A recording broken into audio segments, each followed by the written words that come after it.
What's going on, guys? K-Pine here and welcome back. And in this video, I'll be featuring the team that helped me to reach early expert rank and climb high up on the global leaderboards.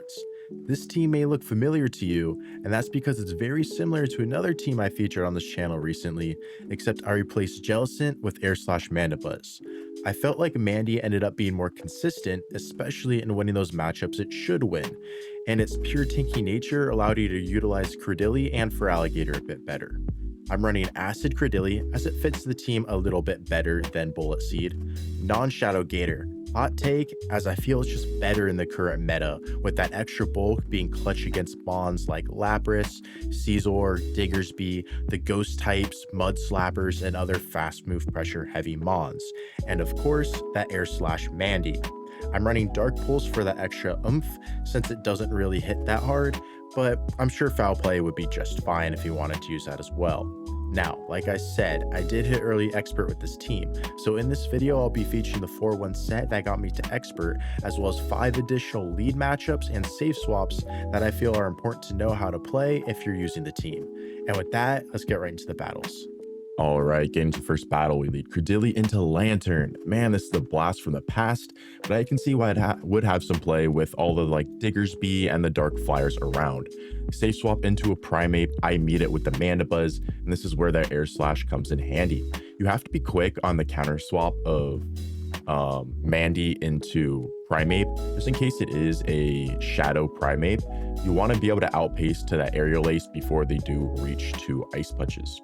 Here, non-Shadow Ape, and they were on close combat, so we definitely would be able to outpace.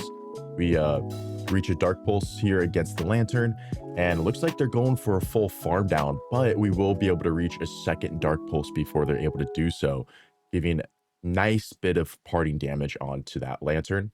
They do get the full water gun down, leave with what I think is 100 energy. I come in Cradily. I'm going to tank all this energy right here because whatever they throw, Cradily's not too worried about. They go for the double surfs here, which I will be able to tank. And now we get to see what they have in the back. And they have a Lapras, so we're in a very good spot. I'm going to go for this Rock Tomb, and then I am going to pivot into my Gator. So I want to lower the attack just in case they do have that Skull Bash, but considering that they're throwing a Sparkling Aria before they even built up to the Skull Bash, I feel like I'm in a pretty good spot here. Now I will shield this because at this point the Lanturn dumped almost all of its energy and is still quite a ways away from their next surf. So this realistically is the hardest hitting move left, even though it is debuffed. Plus I don't want those Arias to add up over time. So next Hydro Cannon lands, in comes the Lanturn. Gonna over farm to just before they reach the next move, so I can take it out with the Hydro Cannon and then Shadow Claw down that Lapras, but they end up using their final shield, so I can very easily just swap and catch onto my Cradily, get a nice acid down. Not enough HP left on the Lapras to be able to reach 2 Arias as we do get that Shadow Claw down. GG's. Next battle, we lead Cradily into Jumpluff. Fantastic lead for us. We're going to see what my opponent wants to do here. And they're going to throw a Fairy Wind first and then safe swap into a Drapion, of which we, again, have a good Drapion answer in that Mandibuzz. This is what Mandy has been very good in doing. Like I mentioned earlier, in winning those matchups it's supposed to win, where we can now be sure to keep alignment in this matchup. We just need to throw on good timing because we all know how spammy and quick to Aqua Tail's Drapion is. So we don't want to, get caught on the wrong side of things here by potentially over farming or throwing on bad timing so they get more energy than they should. Here we reach the second ace before they reach yet another tail, take them down. And if the Jumpluff comes in, we're going to get some very nice damage with the Air Slashes than Aerial Aces before they're able to Fairy Wind us down. Jump will leave with a ton of energy, but especially since it's a non-shadow jump, Cradily can handle this energy just fine. And let me know what you guys think about that tab out trick. So when you come in, you don't get one turn bring in. I wasn't doing it before because like I was worried that it may like ruin the flow of like the matches that I'm showing you guys, and it may not be the most appealing to the viewer. But I had some insane lag in these matches in terms of being like one turn bring in, to the point where I had multiple games where the one turn bring in cost me. So I started doing it on the recordings. But let me know what you guys think about that, if it like I said, ruins up the flow of it, makes things seem too choppy, or if it doesn't bother you and it's fine. But we stay in, we swap to make the Ice Beam catch onto the Feraligatr, and now we're in a very good spot. Just gonna load up a ton of energy here. Fire off one Hydro Cannon.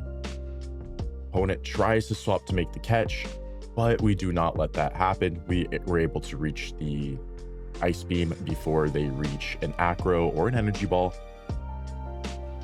Back in comes Lapras, and they have to go for a Skull Bash here to take us out, since an Aria won't do it. But since we already established our Ice Beam, we are in a very good and stable spot as we do get to that Hydro to take out the Lapras. GG's. Next battle. Cradily into Shadow Jumpluff. So back-to-back Jumpluff leads. Cradily is absolutely loving it. They swap into a Greninja, and I'm just going to Rock Tomb right away. I was expecting them to go for a Hydro Cannon right away before I get to a move, but I guess it makes sense in case they're expecting a catch of the sorts. But that just gives me a free Rock Tomb and then dip it in Mandy, of which again can guarantee I can keep alignment here. So I actually overfarm. I make a little bit of a misplay. I overfarm on the Aerial Ace to avoid the CMP tie, but in doing so, that allows them to get off a second Hydro Cannon. I should have just thrown on that CMP tie so they don't get off that third Hydro Cannon, excuse me. Plus, it allows them to get out and preserve that Greninja. So just something could have done a little bit differently next time, but we'll see how it works out here. As they come in with the Steelix, they get a nice Thunderfang down, and this is kind of a little bit awkward at this point, because I'm gonna have to use both of my shields on this Gator from Psychic Fangs, especially on a already non-debuffed defense with the Psychic Fangs. That just feels bad because it does like no damage. But we do shield up the second one. Just over farm here, have to watch for the catch. We do bank all that energy, and now I can get a nice acid down. Take a Hydro. They do not reach a second move. Now I just have to watch what comes in here and over farm properly. It's the Jumpluff, so we're just going to fire off right away. Rock Tomb does land, does a ton of damage, and now with these acids of damage, I should be in a good spot, since I am only one off the back-to-back Hydros. This is just about Hydro range, so I don't have to worry about the Ice Beam, and in case they tried to come in with a Steelix for Thunderfang damage, I'm just going to fire off right away. Jumpluff hangs on with 1 HP. They swap out into Steelix. That's all right. We do reach the next Hydro, and then we do Shadow Claw down the Jumpluff as Gator is able to close that one out for us. GG's. Next battle, we lead Cradily into Shadow Drapion. Now, this isn't as bad of a matchup as you think it would be. You just shield the first move and start Rock Tomb spamming. It's really what Cradily does best. They make a very nice bait of the Aqua Tail there, expecting me to shield first, but most of the time they'll just go for that crunch. And if they go for a crunch, you shield it, they do not get the crunch debuff, and then you Rock Tomb right away, and they stay in, and then they land their next crunch, and you go for your next Rock Tomb, then their third crunch will not KO before you reach your third Rock Tomb. So Cradily very easily wins the zeros, not easily, but wins the zeros and ones against Shadow Drapion too. I like to play out the ones just to preserve it and bring down shields a little bit, but it's kind of crazy there how that works out. You do need a decently high ranked Cradily in order to survive that third crunch in the ones though, so just something to keep in mind. In comes Shadow Jumpluff.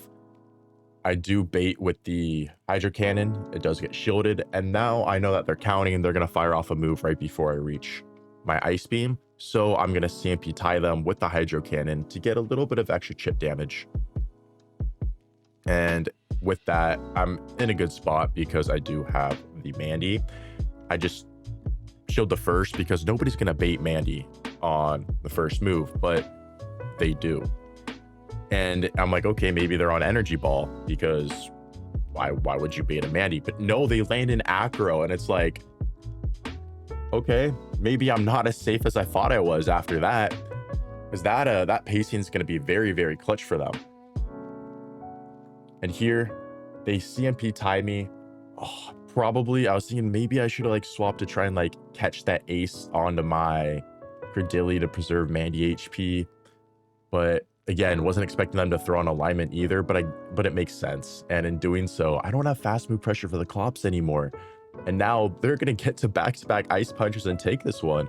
So my opponent, what seemed like a very like decent spot to be in, my opponent just played that extremely well and was able to flip it, as Shadow Clops with the Ice Punch does take us out. Jeez.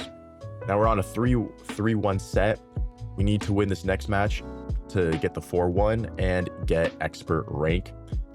We lead Cradily into Carbink. Love to see it. They save swap goalie, and again, quick with the Mandy.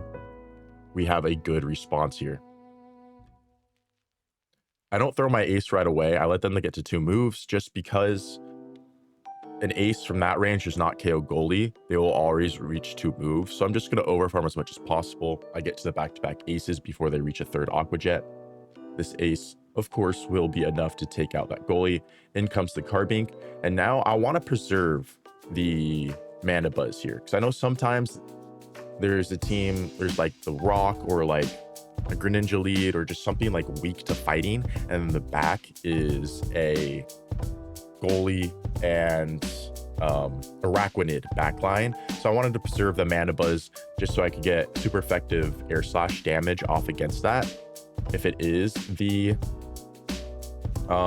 if it does end up being the Araquanid, but it's a Annihilate, so it's a good thing I still preserve the Mana Buzz because I have these super effective air slashes for it. But Cradily, clutch, hanging on, able to get 2 Rock Tombs. Surprised my opponent didn't shield the Ape, as they're looking for a fast move beatdown. That counter damage would have been nice for them, but then I guess it just gives extra Shadow Claw farm to the Gator reaching his Hydros. And like I mentioned earlier, one of the big reasons why I like regular Gator over the Shadow is fast move pressure. It can handle. So you'll see here, the Shadow would not be able to survive all those rock throws to make 4 Hydros, but the regular can. And so my opponent realizes that, so they do end up conceding as we get the 4-1 set. And that brings us to the 2763 ELO, enough to get that early expert rank.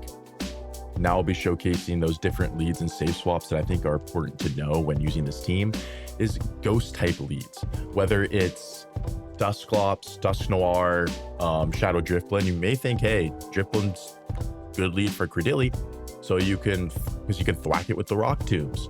But really, your ABB, this team's ABB weak to Dedenne. And a common pairing with those ghost types or Drifblim lead is Dedenne.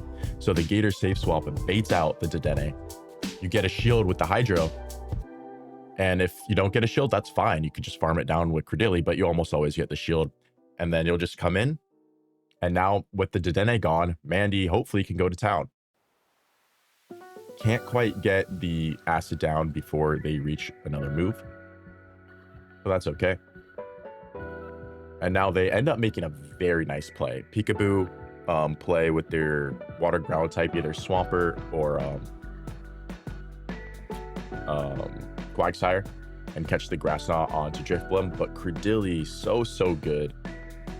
Makes yet another Rock Tomb, is able to debuff them. Now I can just come in with Mandy, and a little bit of a tricky end game, possibly depending on what it is that 3rd Pokemon is for the water ground type. But either way, Mandy's bulk and these 2 shields to hide behind. Now 1 shield, but we're able to put in work here. I would get the air slash down, so opponent swaps out. It is that Quagsire. We land the Dark Pulse for some heavy damage.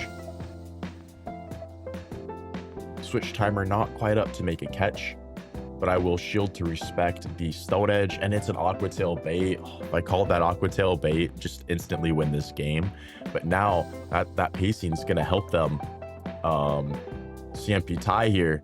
So we swap and make a catch of our own. One good catch always deserves another. Waste all that energy, and with that, I'm just going to undertap the Dark Pulse because their switch clock is not up yet and I don't want to risk it coming up. So down goes the Quag, and then we air slash down the Jumpluff as well. GG's. Next battle, Cradily into Shadow Scizor. Safe swap into that Gator right away. Your opponent will tend to throw their Night Slash instantly as soon as they get it, you know, to take advantage of that one turn it takes a swap. That's fine. You just let it go. Regular Gator can tank that just fine. And then they end up pivoting out into Lapras. I feel like one of the most common pivots from your opponent is that Lapras pivot after that Scizor lead. And that's fine because you can make 3 Hydro Cannons here and force a shield from your opponent before they farm you down. So they're forced to waste some energy, which is very, very good. And in that Scizor lead, if they don't throw the Night Slash right away, then throw your Hydro Cannon after 6 Shadow Claws to potentially watch for the catch, as well as it's still before their potential Trail Blaze.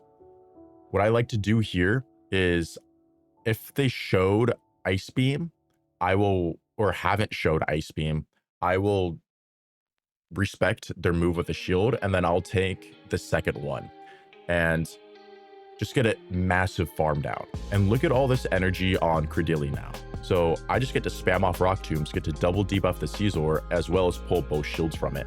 And in doing so, that puts you in the best spot to kind of like win this game and close out with Mandy. So your opponent is kind of forced to switch out into their third Pokemon. And now this one isn't a Mandy of my opponent, and it's still going to be a tricky end game here because of how healthy that Scizor is. So we'll see how we can play it. But realistically, when you come across a Scizor lead and you safe swap your Gator, if you get switch, cool, but never go down shields to get switch advantage with the Scizor lead. So if you lose that mid game, like you saw I did here, always use that as a chance to get up an absurd amount of energy on Cradily. And in doing so, you get to force and pressure those shields right back. I do lose CMP to the Mana Buzz, which is a little bit unfortunate, as I will have to take an extra Night Slash. And here I do give up a shield to the Aerial Ace, my final shield. In comes Mandy, hoping I can air slash down. I can't. So I come in, make the catch onto my Cradily, and now it's a read here as to what I think is going to happen. The Scizor Bullet Punch, they leave with the move. I was hoping they would throw one more Bullet Punch than the move, and the Dark Pulse would KO. But it doesn't. They throw it right away. We are able to hang on with 1 HP, and at the Dark Pulse KOs, we can get a tie, but it does not, as they hang on with 1 HP right back, and they're able to take that one. GG's. Dedenne Lead. Now, this is less about Dedenne Lead as it is the safe swap. And the safe swap we're talking about is Cradily as well as Lapras. What I like to do here is fire off a Rock Tomb right away, and then I pivot into Gator, because that Rock Tomb is very important, specifically for Cradily, because it allows you to survive a Grass Knot and keep switch advantage, of which something with like a Dedenne lead, of which you need to keep switch advantage for, it's very, very important we have the Cradily on it. Now they come in with Dedenne, try and get a Thunder Shock down. They can't before we reach a Party in Hydro, which is very, very nice. So Hydro going to do some very big damage to the Dedenne. Now we're going to come in Cradily after we wait out our clock, just in case things are misaligned. We want to reset it. Now they're out of Play Rough, and that does a decent amount of damage, so I will shield it, especially knowing that, hey, I can permanently debuff their third Pokemon, of which does end up being that Galarian Moltres. So we're in a very, very good spot here, as Cradily is able to Rock Tomb it. We then pivot into Mandy, and at this point, this game's pretty much locked down. We're always going to be letting the first move go here, because it is most likely that Fly, since a Brave Bird won't KO, and they won't want to debuff themselves yet. Throwing on good timing, one Air Slash, and then the Aerial Ace. And at this point, we're still not in Brave Bird range. So just fire off the Air Slash right here to get rid of their final shield. And Cradily can just close off the end game from here. I do end up being able to observe the Mandy pivot into Cradily, and we get the acid down before their next play rough. And at that point, the opponent does concede. GG's. Next battle, Cradily into Furret. Now, this isn't necessarily Furret. Now, I guess we can do both Furret Lead and their safe swap, which is Dusclops, and how to play those. Furret Lead, you just play out the zeros. If your opponent decides to give up a shield to take switch advantage, that's fine. You will just, come in Mandy against the Furret and play it from there. But with a Clops safe swap, I come in Mandy here, so, it double resists the hexes. It's actually the wrong decision. You should be coming in with your Gator, because Gator still has a good matchup, obviously, with the super effective Shadow Claws. But more often than not, a Dusclops safe switch is trying to bait out a Mana Buzz for their third Pokemon that's even more weak to it. Maybe say like a Fighter or another ghost type like a Jellicent of the sorts. So, like I said, for me here, you see me bringing the Mandy, bringing your Gator instead. And they come in with a Furret, snipe down my Mandy with the Swift, but that's fine. I don't want to give up my shields yet. I want to save them for the Gator.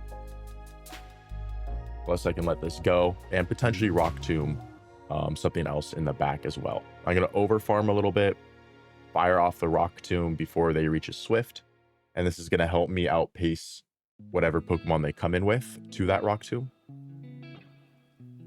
It ends up being that Annihilate. We hang on, and I'm going to go for the Grass Knot here. Honestly, should have gone for the Rock Tomb, because even if they let the Rock Tomb go, then I can just Shadow Claw it down with my Gator. And the problem is I just had so many Annihilate call a Rock Tomb bait, so full sending the Grass Knot in order to guarantee massive damage. And going for the Grass Knot's not a bad play either, just because if I guarantee that shield with the Grass Knot, I am gonna just win the game regardless. I just need to watch out for a catch and don't allow that to happen. But Rock Tomb was definitely the safer play there in terms of not only debuffing, but it's their last Pokemon, and if they let it go and call it, I get to Shadow Claw down.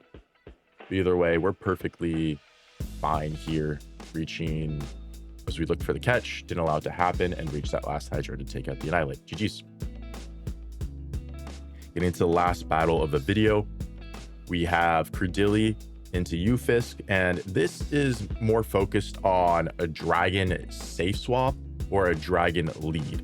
Something like Shadow Dragonair, Shadow Dragonite, Regidrago, Goodra, pretty much that. I just like to play out the zeros here. Play out the zeros. If it's in the lead, you play out the zeros, since that's what you do win.